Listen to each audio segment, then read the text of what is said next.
आज मैं आपको सुनाने जा रहा हूं मुंशी प्रेमचंद की सुप्रसिद्ध कहानी सवा सेर गेहूं। किसी गांव में शंकर नाम का एक कुर्मी किसान रहता था। सीधा साधा गरीब आदमी था। अपने काम से काम, न किसी के लेने में न किसी के देने में। छक्का पंजा ना जानता था। छल प्रपंच की उसे छूत भी ना लगी थी। ठगे जाने की चिंता न थी। ठग विद्या ना जानता था। भोजन मिला खा लिया, ना मिला चबैने पर काट दी। चबैना भी ना मिला तो पानी पी लिया और राम का नाम लेकर सो रहा।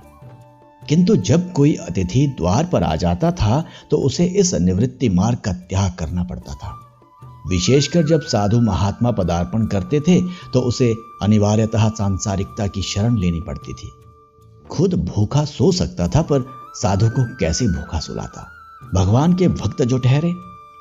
एक दिन संध्या समय एक महात्मा ने आकर उसके द्वार पर डेरा जमाया। तेजस्वी मूर्ति थी। पीतांबर गले में, जटा सिर पर, पीतल का कमंडल हाथ में, खड़ाऊं पैर में, ऐनक आंखों पर।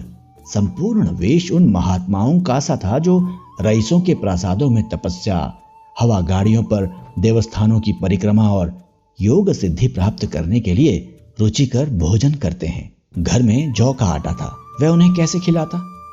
प्राचीन काल में जौ का चाहे जो कुछ महत्व रहा हो, पर वर्तमान युग में जौ का भोजन सिद्ध पुरुषों के लिए दुष्पाच्य होता है। बड़ी चिंता हुई, महात्मा जी को क्या खिलाऊं। आखिर निश्चय किया कि कहीं से गेहूं का आटा उधार लाऊं, पर गांव भर में गेहूं का आटा ना मिला। गांव में सब मनुष्य ही मनुष्य थे, देवता एक भी ना था। अतएव देवताओं का खाद्य पदार्थ कैसे मिलता। सौभाग्य से गांव के विप्र महाराज के यहां से थोड़ा सा मिल गया। उनसे सवा सेर गेहूं उधार लिया और स्त्री से कहा कि पीस दे। महात्मा ने भोजन किया, लंबी तान कर सोए। प्रातःकाल आशीर्वाद देकर अपनी राह ली। विप्र महाराज साल में 2 बार खलिहानी लिया करते थे।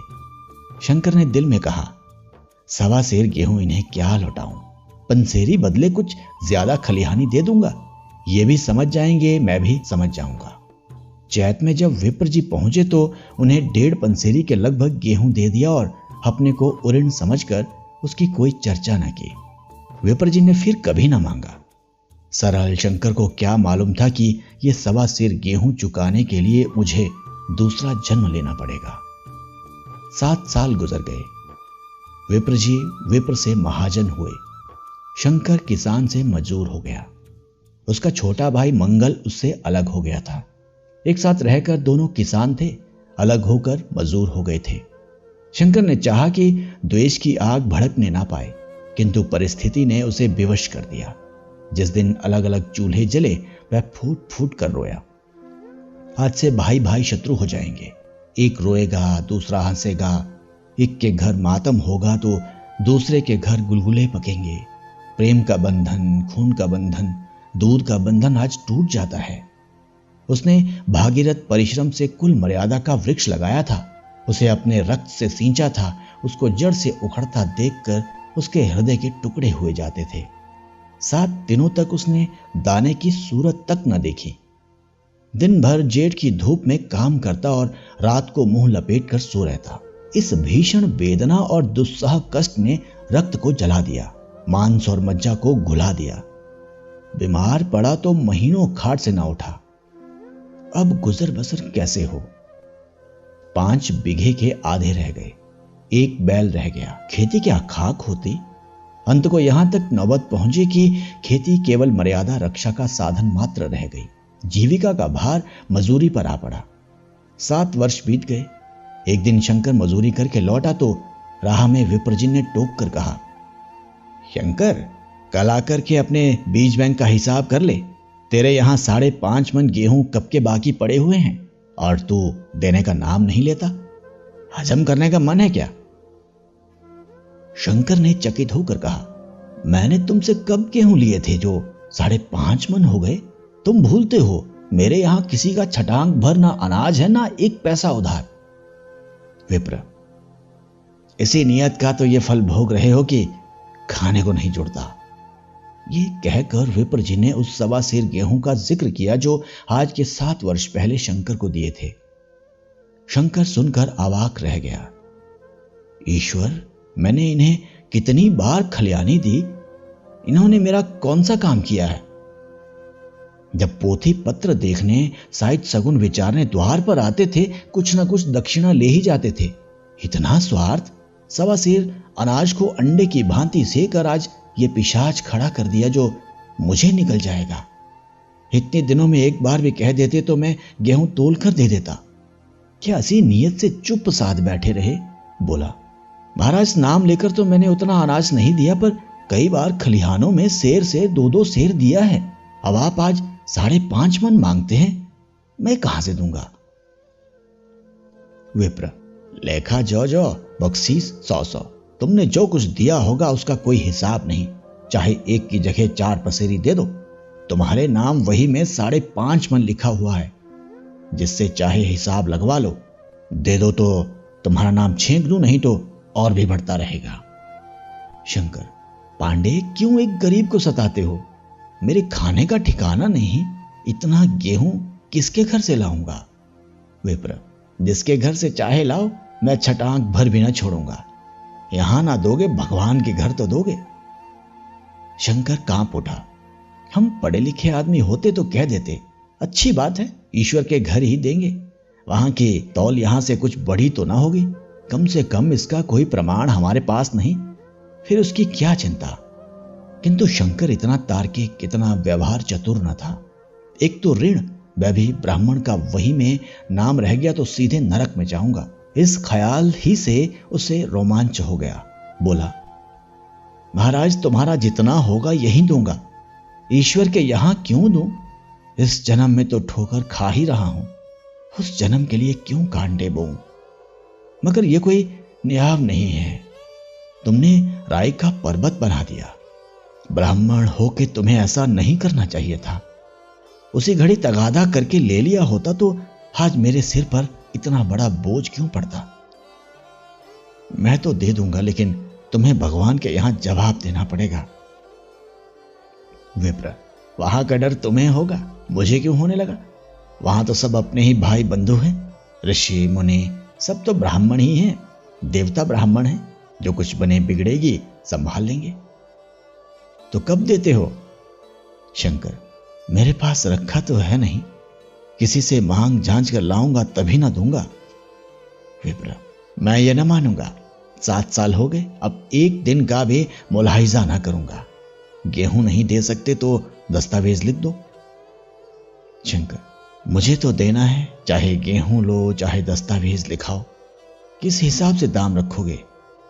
विप्र, बाजार भाव 5 सेर का है, तुम्हें 5.25 सेर का काट दूंगा। शंकर, जब दे ही रहा हूं तो बाजार भाव काटूंगा। पाव भर छुड़ाकर क्यों दोषी बनूं? हिसाब लगाया तो गेहूं के दाम 60 हुए। 60 का दस्तावेज लिखा गया। 3 सैकड़े सूद। साल भर में ना देने पर सूद की दर 2.5 रुपए सैकड़े। 8 आने का स्टाम्प, 4 आने दस्तावेज की तहरीर शंकर को ऊपर से देनी पड़ी। गांव भर ने विप्र जी की निंदा की, लेकिन मुंह पर नहीं।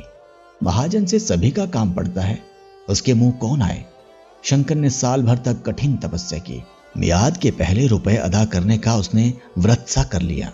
दोपहर को पहले भी चूल्हा न जलता था, चबैने पर बसर होती थी, अब वह भी बंद हुआ। केवल लड़के के लिए रात को रोटियां रख दी जाती। 1 पैसे रोज का तंबाकू पी जाता था। यही एक व्यसन था जिसका वह कभी ना त्याग कर सका था। अब वह व्यसन भी इस कठिन व्रत की भेंट हो गया।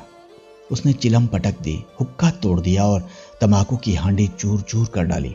कपड़े पहले भी त्याग की चरम सीमा तक पहुंच चुके थे, अब वह प्रकृति की न्यूनतम रेखाओं में आबद्ध हो गए। शिशिर की अस्थि भेदक शीत को उसने आग ताप कर काट दिया। इस संकल्प का फल आशा से बढ़कर निकला। साल के अंत में उसके पास 60 रुपए जमा हो गए। उसने समझा, पंडित जी को इतने रुपए दे दूंगा और कहूंगा, महाराज बाकी रुपए भी जल्द ही आपके सामने हाजिर करूंगा। 15 रुपए की तो और बात है, क्या पंडित जी इतना भी ना मानेंगे? उसने रुपए लिए और ले जाकर पंडित जी के चरण कमलों पर अर्पण कर दिए। पंडित जी ने विस्मित होकर पूछा, किसी से उधार लिए क्या?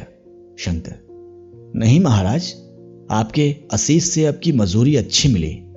विप्र, लेकिन ये तो 60 रुपए ही हैं। हाँ महाराज, इतने अभी ले लीजिए, बाकी मैं 2-3 महीने में दे दूंगा। मुझे उरीन कर दीजिए। विप्र, और इन तो जभी होंगे जबकि मेरी कौड़ी कौड़ी चुका दोगे। जाकर मेरे 15 रुपए और लाओ। शंकर, महाराज इतनी दया करो, अब सांझ की रोटियों का भी ठिकाना नहीं है। गांव में हूं तो कभी ना कभी दे ही दूंगा। विप्र, मैं ये रोग नहीं पालता, ना बहुत बातें करना जानता हूं।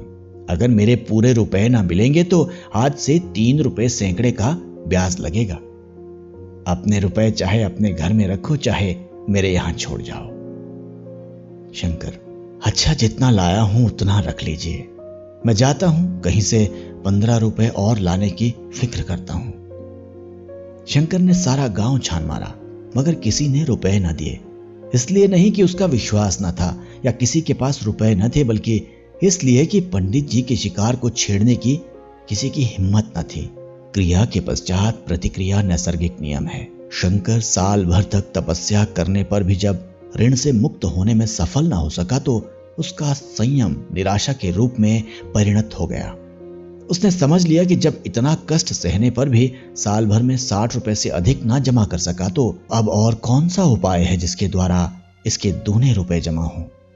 जब सिर पर ऋण का बोझ ही लादना है तो क्या मन भर का और क्या सभा मन का।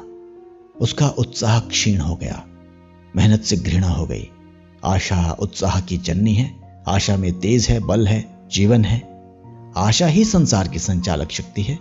शंकर आशाहीन होकर उदासीन हो गया।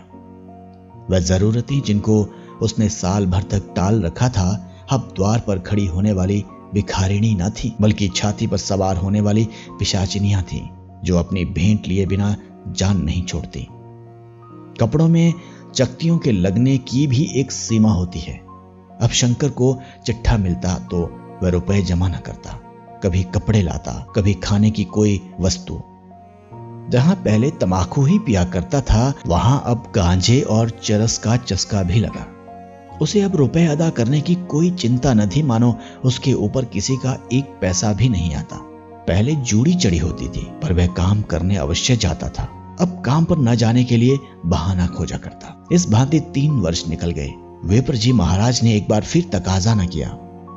वह चतुर शिकारी की भांति अचूक निशाना लगाना चाहते थे। पहले से शिकार को चौंकाना उनकी नीति के विरुद्ध था। एक दिन पंडित जी ने शंकर को बुलाकर हिसाब दिखाया। 60 रुपए जो जमा थे वह मिनाह करने पर अब भी शंकर के जिम्मे 120 रुपए निकले। शंकर, इतने रुपए तो उसी जन्म में दूंगा, इस जन्म में नहीं हो सकते। विप्र, मैं ऐसी जन्म में लूंगा, मूल ना सही सूद तो देना ही पड़ेगा। शंकर, एक बैल है, वह ले लीजिए, और मेरे पास रखा क्या है। विप्र, मुझे बैल बधिया लेकर क्या करना है, मुझे देने को तुम्हारे पास बहुत कुछ है। शंकर, और क्या है महाराज। विप्र, कुछ है, तुम तो हो, आखिर तुम भी कहीं मजूरी करने जाते ही हो। मुझे भी खेती के लिए मजूर रखना ही पड़ता है। सूद में तुम हमारे यहां काम किया करो, जब सुविधा हो मूल को दे देना। सच तो यूं है कि अब तुम किसी दूसरी जगह काम करने नहीं जा सकते जब तक मेरे रुपए नहीं चुका दो। तुम्हारे पास कोई जायदाद नहीं है, इतनी बड़ी गठरी मैं किस एतबार पर छोड़ दूं। कौन इसका जिम्मा लेगा कि तुम मुझे महीने महीने सूद देते जाओगे, और कहीं कमाकर जब तुम मुझे सूद भी नहीं दे सकते तो मूल की कौन कहे। शंकर, महाराज, सूद में तो काम करूंगा और खाऊंगा क्या। विप्र, तुम्हारी घरवाली है, लड़के हैं, क्या वे हाथ पांव कटा के बैठेंगे। रहा मैं तुम्हें आधा सेर जौ रोज कलेवा के लिए दे दिया करूंगा। ओढ़ने को साल में 1 कंबल पा जाओगे, 1 मिर्जई भी बनवा दिया करूंगा, और क्या चाहिए। यह सच है कि और लोग तुम्हें 6 आने देते हैं, लेकिन मुझे ऐसी गरज नहीं है। मैं तुम्हें रुपए भरने के लिए रखता हूं। शंकर ने कुछ देर तक गहरी चिंता में पड़े रहने के बाद कहा, महाराज, ये तो जन्म भर की गुलामी हुई। विप्र, गुलामी समझो चाहे मजूरी समझो, मैं अपने रुपए भराए बिना तुमको कभी ना छोड़ूंगा। तुम भागोगे तो तुम्हारा लड़का भरेगा। हां, जब कोई ना रहेगा तब की बात दूसरी है। इस निर्णय की कहीं अपील न थी। मजूर की जमानत कौन करता, कहीं शरण न थी, भागकर कहां जाता। दूसरे दिन से उसने विप्र जी के यहाँ काम करना शुरू कर दिया। 1.25 सेर गेहूं की बदौलत उम्र भर के लिए गुलामी की बेड़ी पैरों में डालनी पड़ी। उस अभागे को अब अगर किसी विचार से संतोष होता था तो यह था, वह मेरे पूर्व जन्म का संस्कार है। स्त्री को वे काम करने पड़ते थे जो उसने कभी न किए थे। बच्चे दानों को तरसते थे, लेकिन शंकर चुपचाप देखने के सिवा और कुछ न कर सकता था। वह गेहूं के दाने किसी देवता के शाप की भांति या जीवन उसके सिर से ना उतरे। शंकर ने विप्र जी के यहाँ 20 वर्ष तक गुलामी करने के बाद इस दुस्सार संसार से प्रस्थान किया। 120 अभी तक उसके सिर पर सवार थे। पंडित जी ने उस गरीब को ईश्वर के दरबार में कष्ट देना उचित न समझा। इतने अन्यायी, इतने निर्दयी न थे। उसके जवान बेटे की गर्दन पकड़ी। आज तक वह विप्र जी के यहाँ काम करता है। उसका उद्धार कब होगा भी या नहीं, ईश्वर ही जाने।